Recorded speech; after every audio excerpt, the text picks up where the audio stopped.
যত দিই তত লাগে, পোষায় আর না, দেওয়ার একটা লিমিট আছে ভাই। না, আমি কোনো নেতা মন্ত্রীর কথা বলছি না, আমি অ্যাকচুয়ালি আমাদের আত্মীয়দের কথা বলছি, আমার বা প্রত্যেকের আত্মীয়দের কথা। যত দেবে তত লাগে, পোষায় আর না বাপু, দেওয়ার একটা লিমিট আছে তো। হ্যাঁ, প্রত্যেকটা মেয়েকে ইন্ডিপেন্ডেন্ট হওয়া উচিত, অবশ্যই হওয়া উচিত, কিন্তু সমস্যাটা শুরু হয় এখান থেকেই। এই যে আমি একটা নাইটি পরে আছি, এর দাম হাইয়েস্ট 160 টাকা। আমি যদি কারো কাছ থেকে এটা পাই, আমি কিন্তু ভীষণ খুশি যে কেউ আমাকে একটা নাইটি দিয়েছে। কিন্তু এই জিনিস যদি আমি অন্য কাউকে দিই, তখন তারা বলবে, এ মা, সেলের জিনিস 50 টাকা করে দাম। ভাই, তোকে 50 টাকা দিচ্ছি, তুই একটু এনে দেখা তো আমাকে। কষ্ট যে শুধু মেয়েদের তা কিন্তু নয়, কষ্ট ছেলেদেরও আছে। এই যে ধরুন, যারা বড় বড় অফিসার বা চাকরি বাকরি করে, আছে না, বড় বড় চাকরি বাকরি, মোটা মোটা টাকা ইনকাম করে, তাদের প্রবলেম সব থেকে বেশি। তাদের বউরা যেরকম হয় পরিমাণে কিপটে, তেরকম লোককে দেওয়ার সময় করে কিপটেমি। হ্যাঁ, আমি নাম ধরে কারো কথা বলছি না, কিন্তু যা দেয় বাবা নিয়ে খুশি হ, পোষায় না কেন? প্রত্যেকে যে কি পরিমাণে আশা করে, বাবা মা, ভাই বোন, কাকা কাকিমা, জ্যাঠা জেঠিমা, আত্মীয়দের কথা বাদ, মানে দূরের আত্মীয়দের কথা বাদ, বাবা মা বোন ভাই এই অবধি ঠিক আছে, প্রত্যেকেই দেওয়া হয়, কিন্তু এর বেশি মানুষের এক্সপেক্ট করা আর উচিত না। মানুষ তোমাকে খুশি হয়ে যেটুকু দিচ্ছে তাতেই খুশি থাকা উচিত।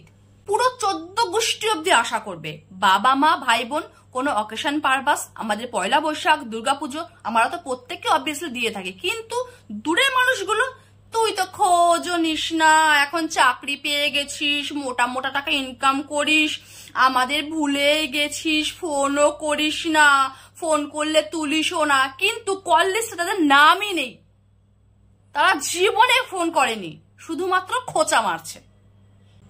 হ্যাঁ, প্রত্যেকটা মেয়েকে ইন্ডিপেন্ডেন্ট হওয়া উচিত, বা প্রত্যেকটা মানুষকে ইন্ডিপেন্ডেন্ট হওয়া উচিত, কিন্তু আত্মীয়দের নালিশে নাজেহাল অবস্থা, বাঁচতে ইচ্ছে করে না।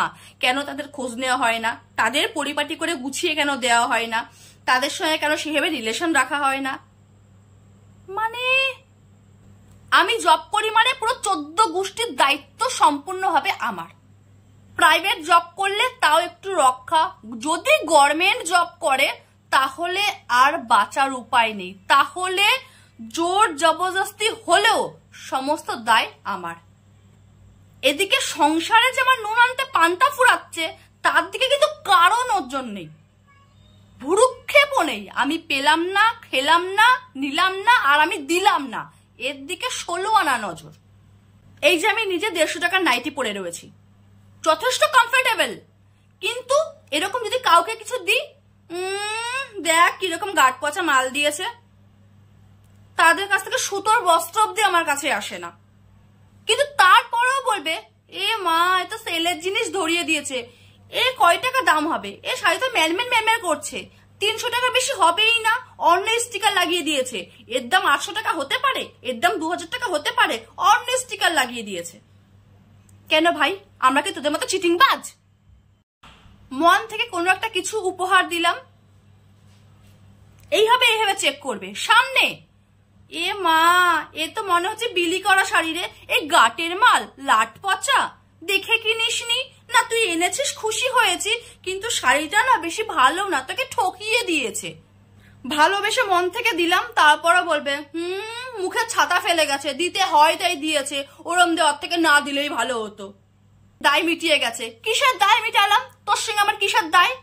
ভালোবেসে দিয়েছি, ভালোবেসে নিবি, দুদিন পরবি, একটা জামা কাপড় তো সারা জীবন থাকে না, 2 মাস 1 মাস যা পরার পর ছিঁড়ে ফেলে দে।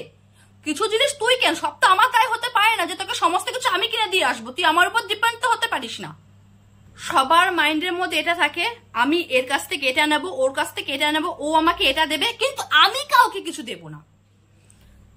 কোনো অকেশন পারপাস যদি কখনো আমাদের কাউকে কিছু দেওয়ার হয়, যাদের দেওয়ার মানসিকতা আছে, তারা পাওয়ার থেকে দিয়ে সব থেকে বেশি শান্তি পায়, যে আমি তাকে এই জিনিসটা দিয়েছি, ভালোবেসে দিয়েছি, আর তারও উচিত সেই জিনিসটাকে রেসপেক্ট করা, সম্মান করা উচিত, যে হ্যাঁ অমুক আমাকে ভালোবেসে এই জিনিসটা দিয়েছে। টাকাটা, প্রাইসটা দেখা উচিত না, ভালোবাসাটা দেখা উচিত, সে আমাকে ভালোবেসে বয়ে এনে এই জিনিসটা দিয়েছে। ও বাবারে বাবা, দিয়েও শান্তি পাওয়া যায় না, দিয়েও কম দামে দিল কেন, এরকম দিল কেন, এই শাড়িটা দিল কেন, নতুন শাড়ি উঠেছে সেটা দিল না কেন। আমি কি দানশালা খুলেছি? আমি রিজার্ভ ব্যাংকে চাকরি করি না। রিজার্ভ ব্যাংকে কেউ চাকরি করলেও তাকে মুড়িয়ে মুড়িয়ে টাকা পয়সা দেয় না, সে সেখানে চাকরি করে, সব টাকা তার বাবার না। আমি সামান্য একটা চাকরি করি বা যাই সামথিং যাই করি, তার মানে এই না তোদের দোকানে নিয়ে যাবো প্রতি সপ্তাহে প্রতি মাসে আমি ব্র্যান্ডেড জিনিসপত্র দেবো। ক্ষমা কর ভাই, পারলাম না। তার থেকেও বড় বাজে অবস্থা, এদের ইগনোরও করা যায় না। হয় ওরা এদিকের আত্মীয়, নয় ওরা এদিকের আত্মীয়, সেই জাতাকলে পিষতেই হয়। নিজেরা তো খুদ ধরবেই, তারপরে আবার সেই জিনিসটা নিয়ে পাড়ায় পাড়ায় যাবে, অমুক আমাকে এই দিল, অমুক আমাকে এই দিল। না দিলেই ভালো হতো। এখন থেকে ভাই তোরা আমাকে বলে দিস তোদের কোন কোন জিনিস লাগবে, তোদের জনে জনে দোকানে নিয়ে যাব, যদি আমার ক্ষমতা থাকে ব্র্যান্ডেড জিনিস দেবো, না হলে ক্ষমা চাই, দিতে পারবো না। কিন্তু আমি আর বদনাম কুড়াতে পারবো না। এর থেকে আমি বেকার অনেক ভালো, নুন আনবো, পান্তা খাবো, ঘরের মধ্যে থাকবো, কাউকে কিছু দেবো না, আশাও রাখবো না। চাকরি করা মহাকাল হয়ে গেছে। এখন থেকে যদি পারি দেব, না পারলে আর দেব না। আগের থেকে ক্ষমা চাইবো, কিন্তু এরকম বদনাম আর নিতে পারবো না। বদনাম নিয়ে নিয়ে মাথা ধরে যাচ্ছে, আর পারছি না বাবা। সবাই এত পরিমাণে খুঁত ধরতে পারে যে মাথা যন্ত্রণা শুরু হয়ে যায়। ইনকাম করলেও জ্বালা, না করলেও জ্বালা, কোনো কিছুতে শান্তি নেই।